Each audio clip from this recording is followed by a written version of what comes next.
النهارده هقول لكم على اهم اسرار الباسيف فويس. هشرح لك الدرس بكل بساطه واتحداك لو ما فهمتوش.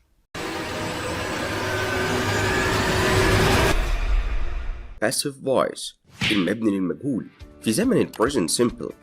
عايزين نبدا الاول كده ونعرف يعني ايه باسيف فويس وليه بنستخدمه. عندي في سنتنس زي كده: somebody cleans the house every day. شخص ما بينظف البيت كل يوم. فكرة الباسيف فويس إن أنا مش بهتم مين بيعمل إيه، أنا اللي بهتم بيه إيه اللي بيتعمل. زي في سنتنس اللي قدامنا دي: somebody cleans the house. أنا مش مهتم مين اللي بينظف البيت، أنا اللي بيهمني في الباسيف فويس إن البيت بيتنظف كل يوم. فبالنسبة لي كلمة somebody مش فارقة معايا كتير، قد أكون معرفش الشخص اللي بيقوم بالحدث أو ما يهمنيش إن أعرف. ففكرة الباسيف إن أنا هنا مضطر إن أنا لازم أبدأ بكلمة the house. يبقى زي ما هشوف كده قدامك هبدأ بكلمة the house. بعد كده بجيب بعد كلمة house verb to be، بس verb to be هنا الكلام في البريزنت، يبقى أنا هستخدم am أو is أو are. فكلمة the house logically كده هيجي معاها كلمة is. طب لو كان جمع the houses يبقى هقول are. وبعد كده بجيب التصريف التالت للفيرب اللي هو cleans اللي هيبقى cleaned. خد بالك كده من حاجة صغيرة، إن الباسيف فويس اتكون عندي من object وراه verb to be وبعد كده الباست participle. ركز معايا علشان الكلام ده هيتكرر معانا كتير في كذا حاجة جاية. أنا هنا بدأت بobject ووراه verb to be وبعد كده الباست participle. على طول الخط في الباسيف فويس هيبقى عندي الأوبجكت وفيرب تو بي ثابتين، لكن شكل فيرب تو بي هو اللي بيتغير بتغير الزمن. يعني مثلا أنا عندي هنا is ليه؟ علشان الكلام في البريزنت، لكن في أزمنة تانية هنشوف شكل فيرب تو بي هيتغير إزاي. أنا هنا استخدمت is عشان ده present simple. طب أنا عرفت منين يا مستر إن هو present simple؟ من كلمة everyday. وعندي برضو keywords تانية بيبقى بستخدمها مع زمن ال present simple زي sometimes, usually, often, always, never. دي كلها كلمات أو keywords بتعرفني إن الزمن present simple، فبستخدم ال structure ده بتاع ال passive voice اللي هو object, verb to be وبعديها ال past participle. طب تعال نشوف كده الشكل هيختلف إزاي في ال present continuous. يعني نفس الجملة لو أنا قلت somebody is cleaning the house now، تاني أنا مش مهتم مين بينظف البيت دلوقتي، أنا اللي بيهمني إن البيت بيتنظف دلوقتي. فبالنسبة لي كلمة somebody مش مهمة، وهبدأ بكلمة the house. حلو. طب الكلام present يبقى هستخدم is، بس مش أي present، ده present continuous. علشان كده أنا مش هقول is فقط، لا هقول is being وبعد كده past participle بتاع cleaning هيبقى cleaned، وأكمل باقي الجملة عادي واكتب كلمة now. خدت بالك بقى هنا من حاجة، إن كلمة the house ثابتة في مكانها، الباست participle ثابت في مكانه، اللي اختلف عندي شكل verb to be. طيب أنا في جملة زي كده الستراكشر بتاعها object verb to be past participle. أخد بالي أنا verb to be اختلف ليه شكله علشان الزمن بتاعي اختلف، التنس بتاعي اختلف. كان الجملة اللي فاتت every day، لكن دلوقتي أنا عندي كلمة now. طب واحد يقول لي يا مستر هي كلمة now بس اللي بتيجي في present continuous؟ أقول لك لأ، في كلمات تانية كتيرة زي now, look, listen, at the moment, at present. وعايزك تتابع ده على الدروس اللي أنا شارحها في القناة على present continuous وال present simple، هتلاقي الكلام ده بالتفصيل. تعالوا نشوف تنس تالت، ال present perfect. نفس الجملة لو أنا قلت لك somebody has just cleaned the house، يعني في شخص لسه منظف البيت. has just أنا عندي كلمة just من الكيوردز اللي بستخدمها مع ال present perfect. لو نفتكر ال present perfect اللي بيتكون من has or have plus ال pp، وفي keywords كتير بستخدمها مع ال present perfect زي just, already, since, for. تاني في ال passive voice أنا ما بيهمنيش مين بيعمل إيه، عشان كده كلمة somebody بالنسبة لي مش مهمة. أنا ما يهمنيش إن البيت لسه متنظف، ما يهمنيش مين اللي نظف البيت، أنا اللي يهمني إن البيت لسه متنظف. فهبدأ بكلمة the house.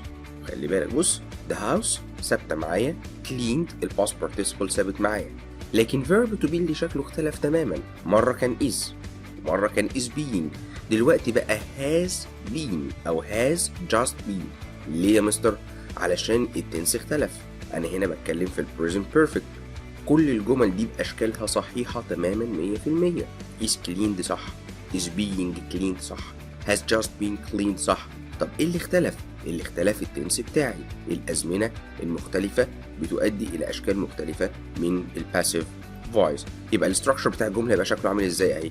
عندي الأوبجكت ثابت، الباست بارتيسيبل ثابت، لكن verb to be هو اللي شكله اختلف معايا تماما. هتقول يا مستر طب ايه الكيوردز الثانيه اللي انا اقدر استخدم معاها الشكل ده اللي بتدلني على الزمن؟ هقول لك الكيوردز بتاعت البريزنت بيرفكت عارفينها وذاكرناها كتير، زي since، for، already، just، yet. يبقى الكلمات دي لما بشوفها بعرف ان التنس بتاعي على طول في البريزنت بيرفكت وبستخدم معاه الاستراكشر ده. تعالوا نشوف تنس جديد، الباست سيمبل بس الجمله جديده. نشوف كده somebody robbed the bank yesterday. شخص ما سرق البنك امبارح. طبعا في الباسيف فويس انا ما يهمنيش او ما اعرفش مين اللي سرق البنك، انا اللي يهمني او اللي في دماغي دلوقتي او اللي شاغلني ان البنك اتسرق، ولذلك كلمه somebody بالنسبه لي مش مهمه، وهبدا بكلمه the bank. طبعا اديك شايف the bank وجي وراها كلام was، verb to be was. ليه؟ لان الكلام في الباست سيمبل وبعد كده عند الباست participle. شفت verb to be اللي بيأثر على شكله التنس بتاعه. عشان الكلام هنا yesterday استخدمت was. يبقى شكل السنتنس بقى عامل ازاي؟ الأوبجكت verb to be اللي شكله بيختلف باختلاف التنس، وبعد كده عند الباست participle. هتقول لي يا مستر طب ايه هي الكيوردز اللي بستخدمها مع الباست سيمبل في الباسيف فويس او اللي بتدلني ان ده باست سيمبل في الباسيف فويس؟ اقول لك بمنتهى البساطه الكيوردز كتيره وسهله. yesterday، ago، last، in the past، once upon a time. دي كلها كلمات بستخدمها مع الباست سيمبل. تعالوا نشوف جمله كمان في الباسيف فويس مع الباست كونتينيوس. الباست كونتينيوس لو تفتكروا بتاع was و were وال ing. somebody was robbing the bank. كان في حد بيسرق البنك when the alarm went off. لما جرس الانذار اشتغل.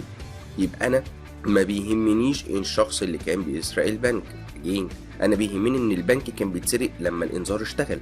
يبقى هبدأ بكلمة the bank was being robbed. انا هنا الكلام في الباست فاستخدمت was، بس مش باست عادي، ده باست continuous، فعشان كده اضفت كلمة being. the bank was being robbed when the alarm went off. يبقى الاستراكشر بتاعها ماشي معايا ازاي؟ object اهو، بعد كده verb to be، بعد كده ال PP اللي هو الباست participle.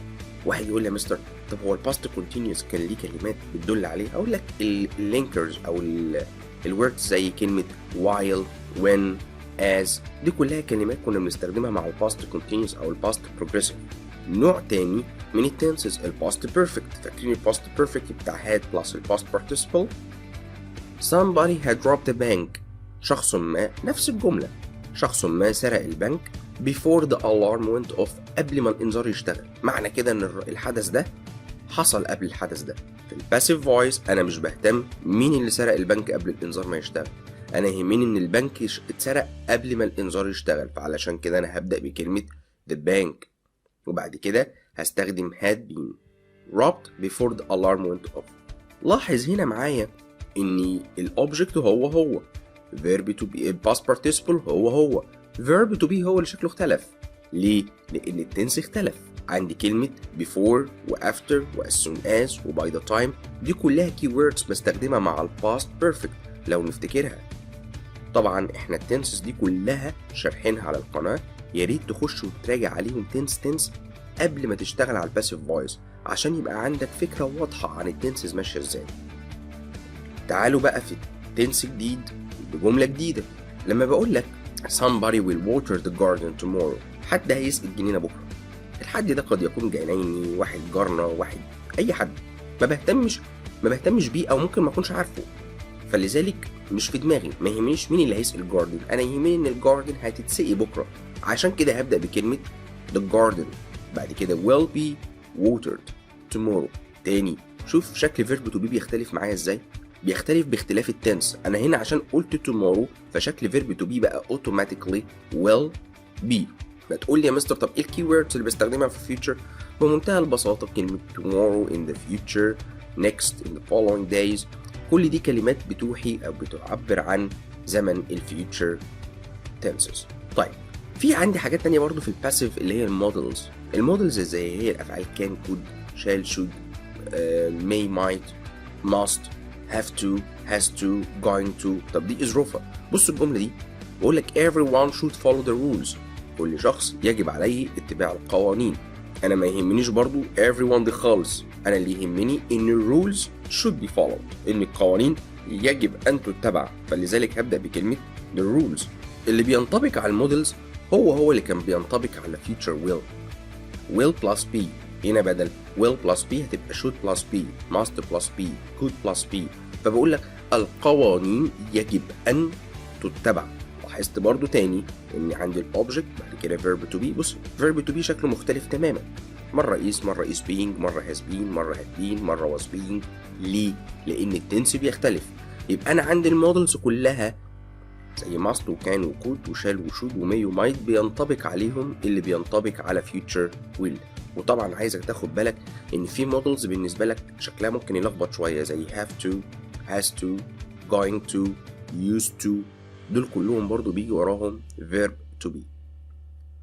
تعالوا بقى في حاجة اسمها the impersonal passive. كلمة personal شخصي، impersonal يعني عام، حاجة كده الكل بيتداولها أو الكل بيتكلم فيها. يعني مثلا في جملة زي كده موضحة نفسها أوي. people say، الناس بتقول، زي ما انتوا شايفين في الصورة الناس بتقول، الناس بتنم، الناس بتتكلم، الناس بتحكي.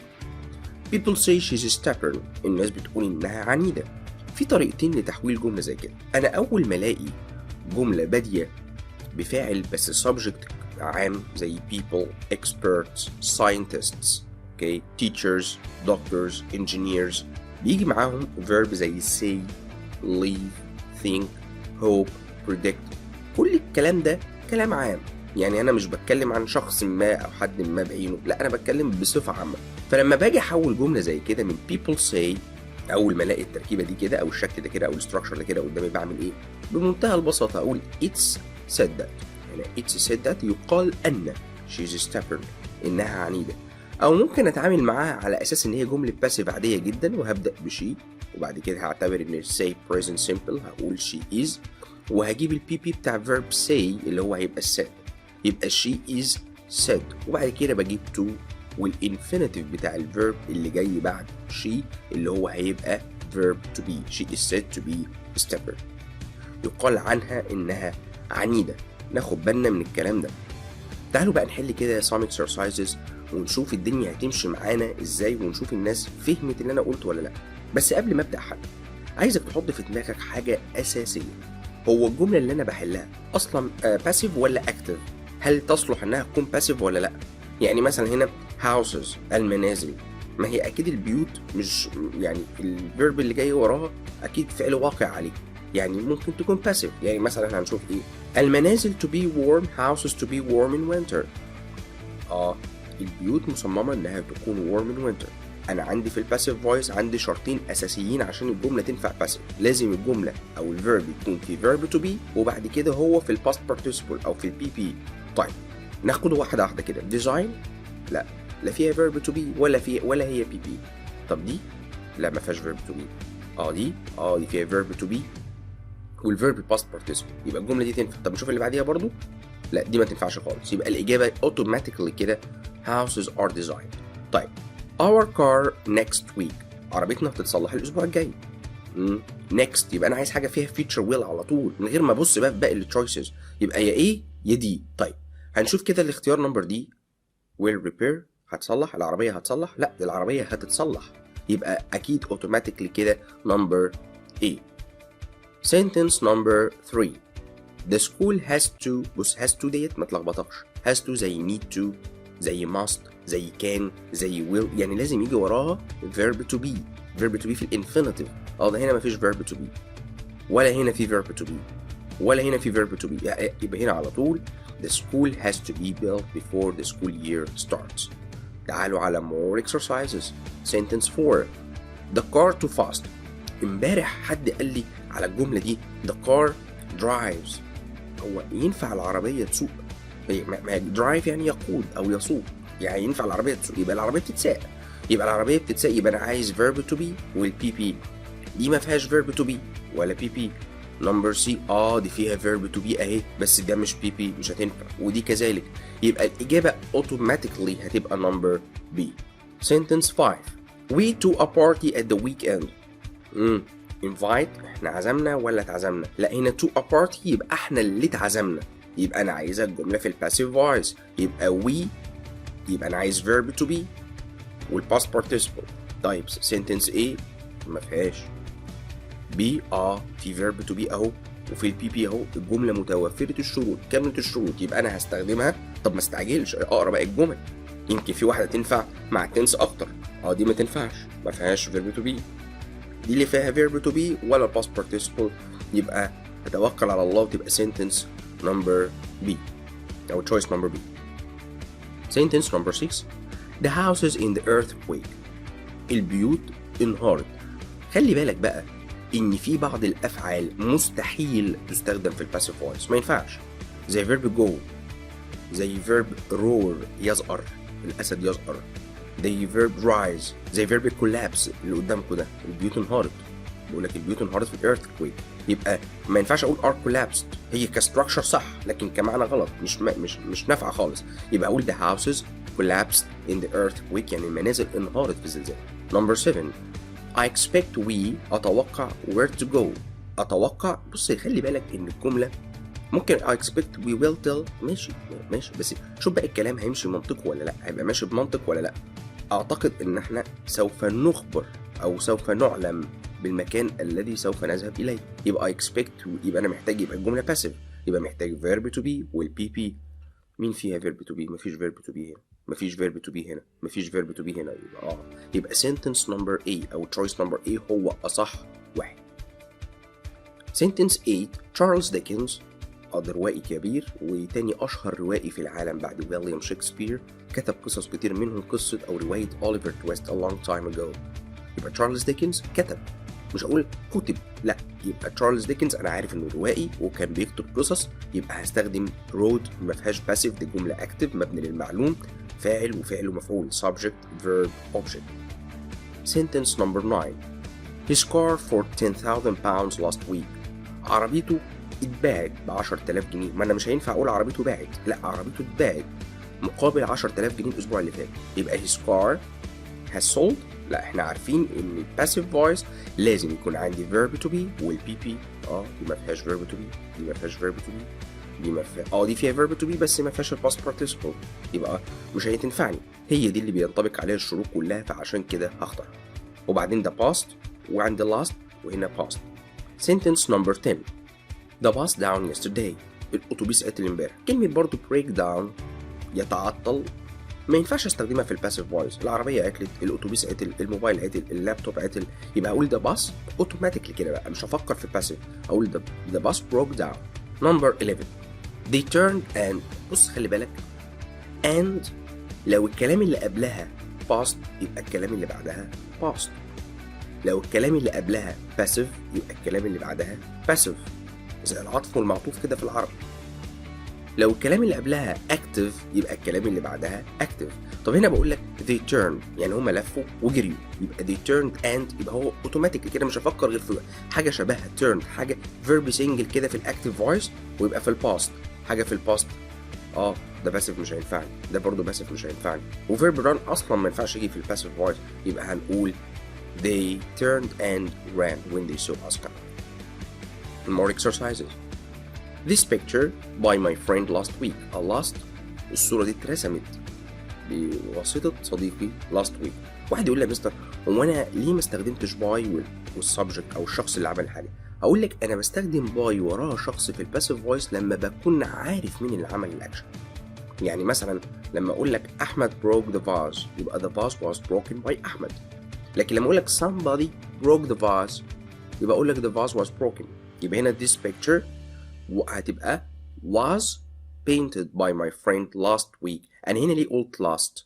علشان الكلام في الباست simple، عندي verb to be والبي بي. sentence number 13 road should، أنا عندي هنا أهو موديل، أهو موديل موجود زي will، بيجي وراه بي والبي بي على طول، يبقى فين بي والبي بي؟ أهي number C. number 14 she of forging money، هي اتهمت بالتزوير. forging money معناها تزوير الفلوس، يبقى اتهمت بتزوير الفلوس، يبقى أنا عايز verb to be with PP، يبقى أنا عندي sentence number أو choice number A. excellent perfect. أنا سامع الناس شاطرة جدا وعمالة تحل من قبل ما أحل بكتير. number 15 it's. الاستراكشر ده احنا لسه قايلينه بتاع impersonal passive. it's بيجي وراها البي بي على طول، يبقى it's said. مش هقول it's saying لأن مين it's saying دي. more exercises. eat that ghosts don't exist. يعتقد أن الأشباح لا تحيا، يبقى إيه؟ it's believed. number 17 impersonal passive سهل جدا. it reports لا it's reported. تم تقرير أن food prices will increase. number 18 سمع واحد بيقول بالظبط perfect excellent student، هتبقى it's feared يخشى أن there are no survivors of the crash. يخشى أن ما يكونش فيه ناجين من الاصطدام أو من الحادث. كده نبقى جينا لنهاية الحلقة بتاعتنا في شرح الباسيف فويس. أتمنى أن يكون الشرح عجبكم، وما تنسوش تشتركوا في القناة علشان تشوفوا الفيديوهات أول ما تنزل.